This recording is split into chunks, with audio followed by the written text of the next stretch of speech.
test is in 4-part, Part 1, Part 2, Part 3, and Part 4. Now look at Part 1. Part 1. Part 1. You'll hear someone booking transport for a trip. First, you have some time to look at questions 1 and 2.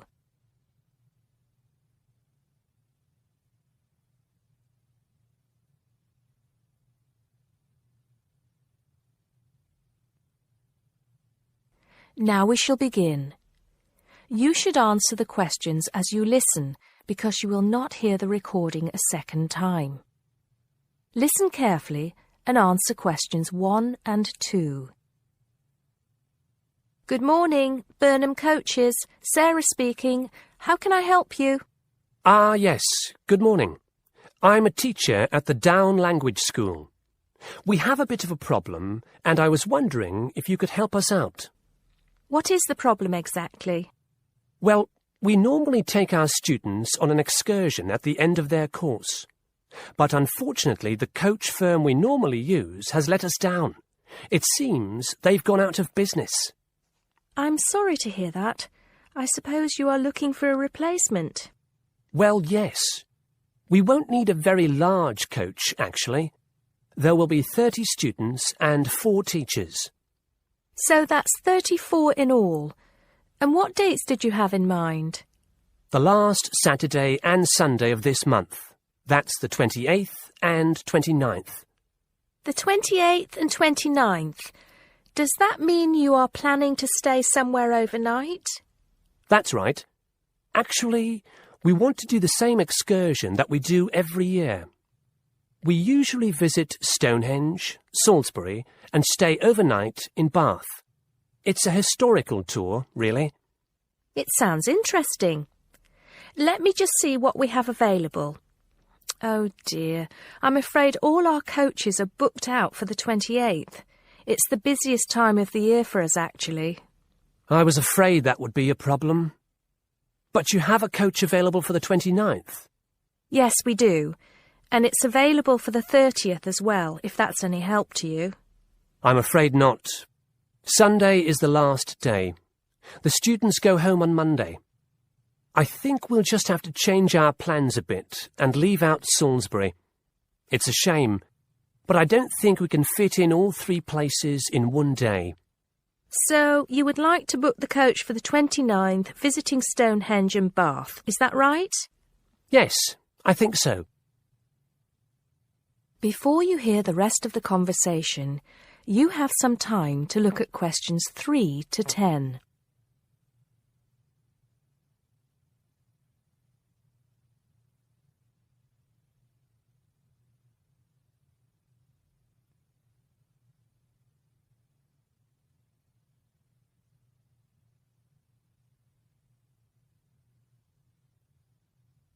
Now listen and answer questions 3 to 10.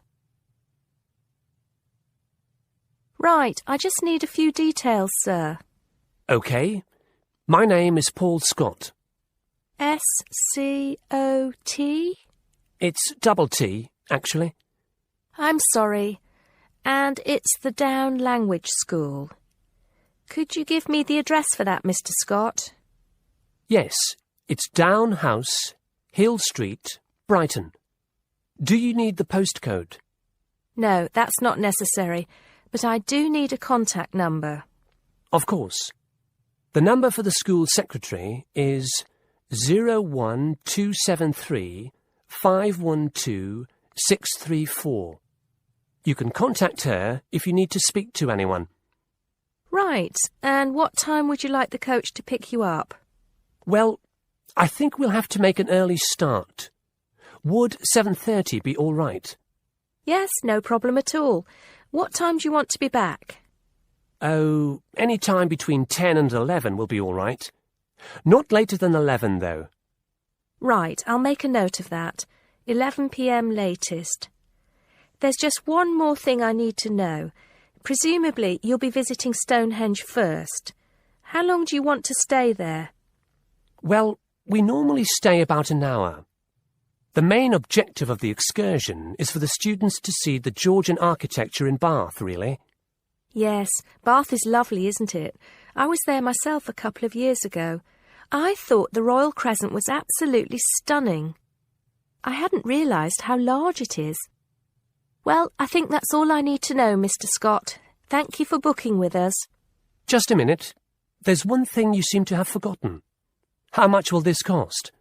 Oh, I'm terribly sorry. I was thinking about Bath. Just bear with me a moment. Yes, it's a round trip of 300 miles and a total time of 16 hours for the driver. For a 45-seater coach, that will be a total of £500, including tax and insurance. Do we have to have such a large coach? There are only 34 of us. We don't have any smaller coaches, I'm afraid. Oh well. At least we won't be cramped for space. When do we have to pay? We require a 20% deposit to confirm the booking. I suggest that you do that as soon as possible, today if you can. The balance you can give to the driver if you're paying by cheque. Have the cheque made out to Burnham Coaches. I think that'll be all right. I will have to check this with the school accountant, but if all is well, I'll arrange for someone to bring you the deposit within the next 2 hours. That'll be fine, Mr. Scott. Well, thank you very much indeed. Goodbye. Goodbye. That is the end of part 1. You now have half a minute to check your answers.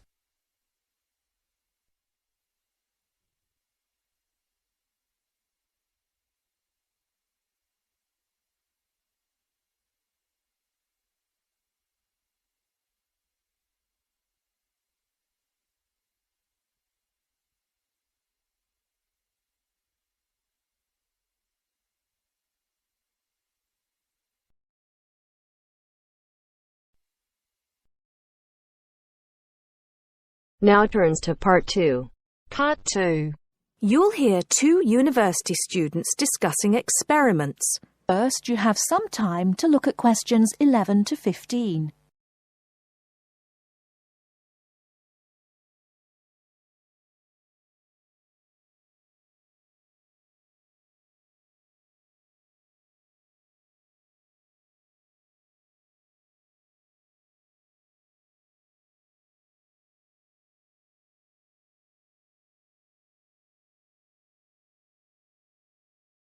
Now, listen carefully and answer questions 11 to 15.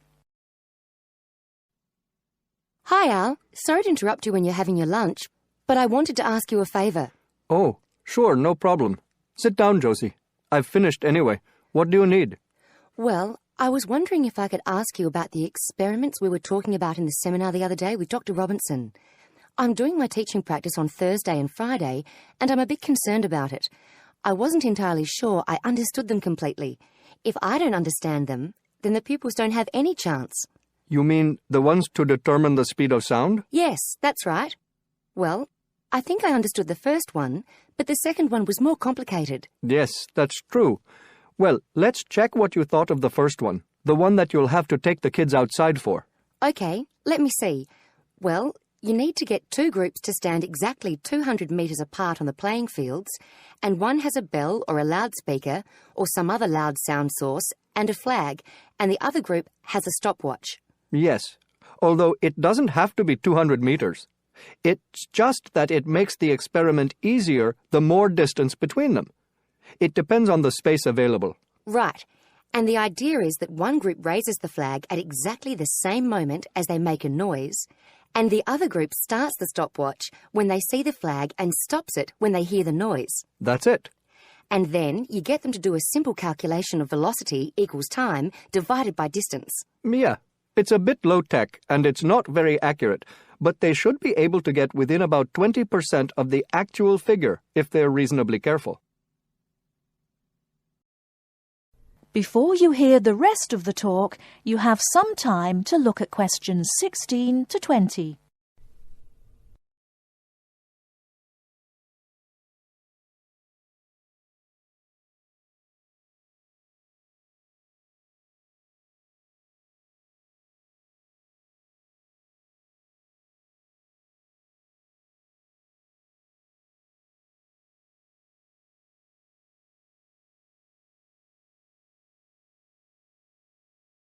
Now listen and answer questions 16 to 20. OK, so I understand that. It's the other one, the one with the tube I was having a few problems with. Can you just talk me through that and tell me exactly what I have to explain to the pupils? Okay. Well, the thing to remember is that sound is a wave, and waves have both frequency and wavelength. You should start them off with exploring waves in water, and that'll introduce a few key concepts.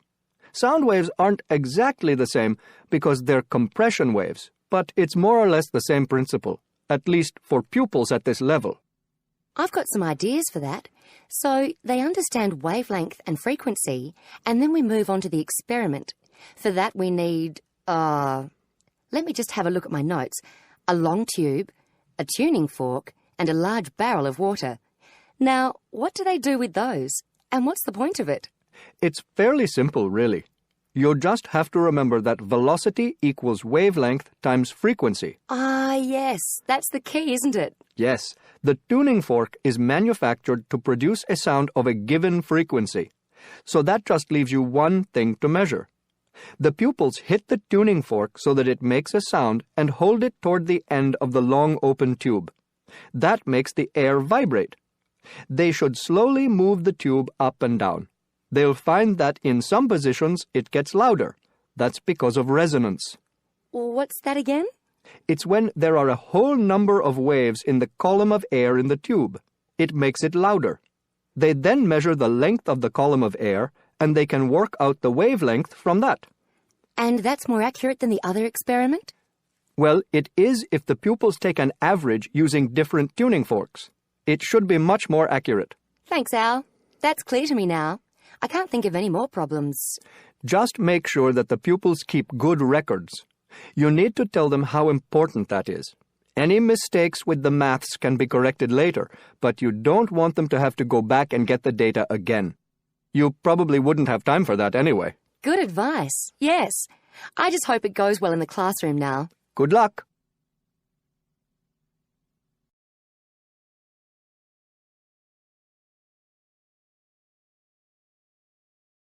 That is the end of part 2. You now have half a minute to check your answers.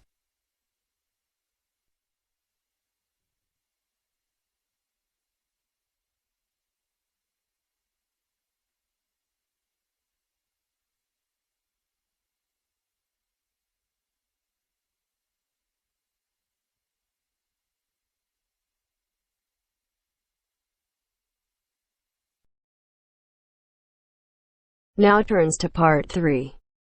Part 3. You will hear a reporter talking on the radio about old racing cars. First, you have some time to look at questions 21 to 26.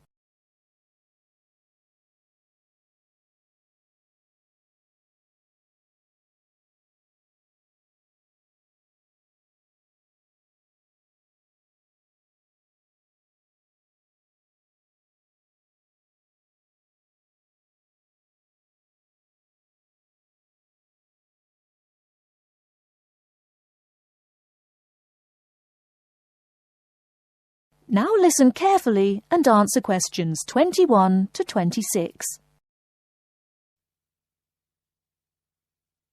The Goodwood Museum is currently celebrating some of the most extravagant types of car design in its Festival of Speed. Here's our reporter, Vincent Freed, who's on site to tell us about some of the cars on display. Well, here I am, standing in front of one of the most prestigious cars ever built, the Duesenberg. A fantastically expensive, luxurious car built in the early part of the 20th century and bearing all the glamorous qualities of the Jazz Age. How many were there? Well, only 473 Duesenberg J-types were ever built, and the model here is one of the rarest. Each had a short 125-inch chassis or framework, and the body was always in the form of an open two-seater. The technology behind the car's 6.9-litre engine was extraordinary. It featured capsules of mercury in the engines to absorb vibration and provide an incredibly smooth ride. In fact, these cars offered unparalleled performance.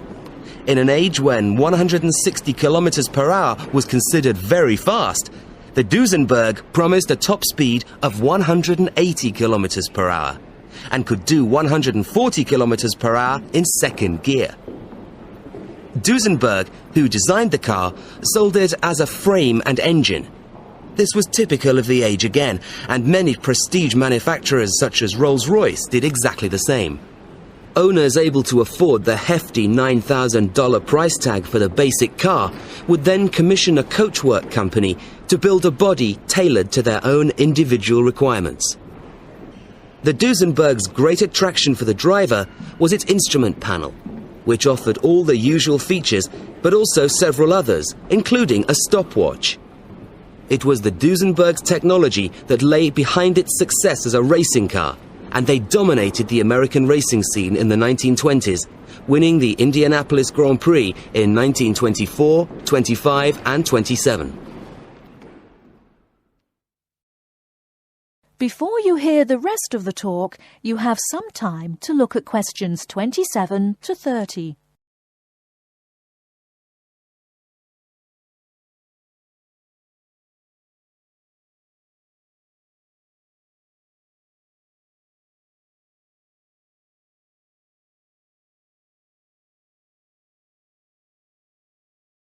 Now listen and answer questions 27 to 30.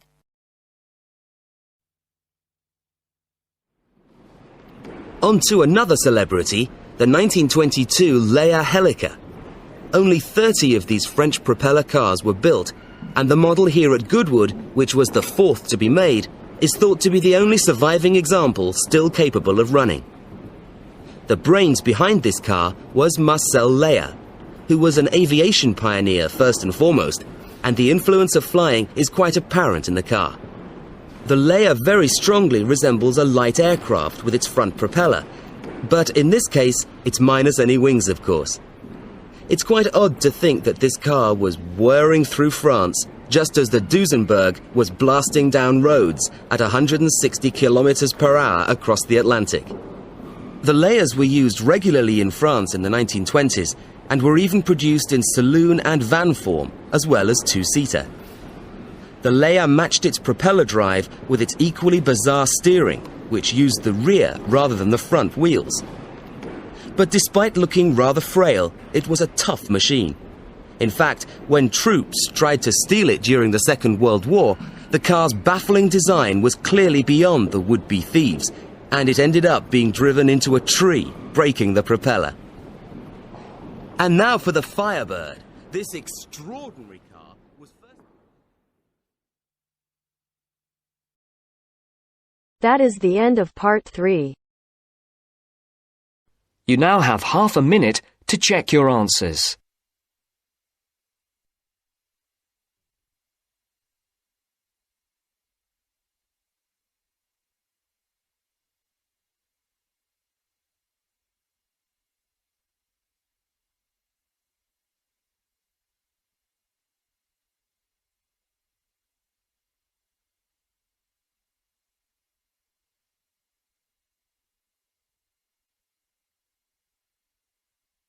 Now turns to part 4. Part 4. You will hear a postgraduate psychology student talking to other students about a job satisfaction study he has investigated. Before you listen, you have some time to look at questions 31 to 40.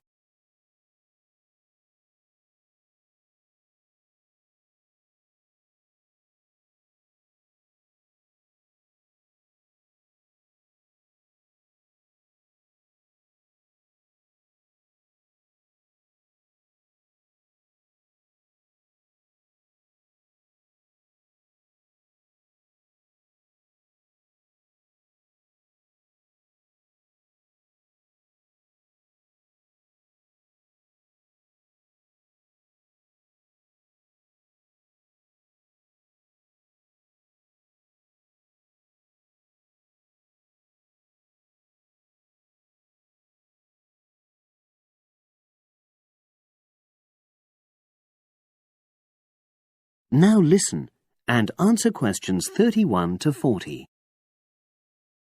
Good morning, everyone. For my presentation today, I'm going to report on an assignment that I did recently. My brief was to analyze the methods used in a small study about job satisfaction, and then to make recommendations for future studies of a similar kind. The study that I looked at had investigated the relationship between differences in gender and differences in working hours and levels of job satisfaction amongst workers. For this purpose, employees at a call center had been asked to complete a questionnaire about their work. I'll summarize the findings of that study briefly now. First of all, female full-time workers reported slightly higher levels of job satisfaction than male full-time workers. Secondly, female part-time workers reported slightly higher levels of satisfaction than female full-time ones did. On the other hand, male part-time workers experienced slightly less job satisfaction than male full-time workers. But although these results seemed interesting and capable of being explained, perhaps the most important thing to mention here is that in statistical terms, they were inconclusive. Personally, I was surprised that the findings hadn't been more definite, because I would have expected to find that men and women, as well as full and part-time workers, would experience different levels of satisfaction. So I then looked more carefully at the methodology employed by the researchers to see where there may have been problems. This is what I found. First of all, the size of the sample was probably too small.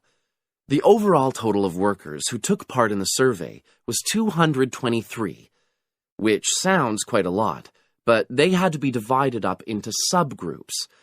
Also, the numbers in the different subgroups were unequal. For example, there were 154 workers in the full-time group, but only 69 in the part-time group. And amongst this part-time group, only 10 were male, compared to 59 who were female. Secondly, although quite a large number of people had been asked to take part in the survey, the response was disappointingly low. A lot of them just ignored the invitation. And workers who did respond may have differed in important respects from those who didn't. Thirdly, as the questionnaires had been posted to the call center for distribution, the researchers had had very limited control over the conditions in which participants completed them. For instance, their responses to questions may have been influenced by the views of their colleagues. All these problems may have biased the results. In the last part of my assignment, I made recommendations for a similar study, attempting to remove the problems that I've just mentioned. Firstly, a much larger sample should be targeted, and care should be taken to ensure that equal numbers of both genders and both full and part-time workers are surveyed. Secondly, the researchers should ensure that they are present to administer the questionnaires to the workers themselves. And should they require the workers to complete the questionnaire under supervised conditions so that the possibility of influence from other colleagues is eliminated. Finally, as workers may be unwilling to provide details of their job satisfaction when they are on work premises, it's important that the researchers reassure them that their responses will remain confidential, and also that they have the right to withdraw from the study at any time if they want to. By taking measures like these, the reliability of the responses to the questionnaires is likely to be increased, and any comparisons that are made are likely to be more valid. So, that was a summary of my assignment. Does anyone have any questions? That is the end of part 4. You now have half a minute to check your answers.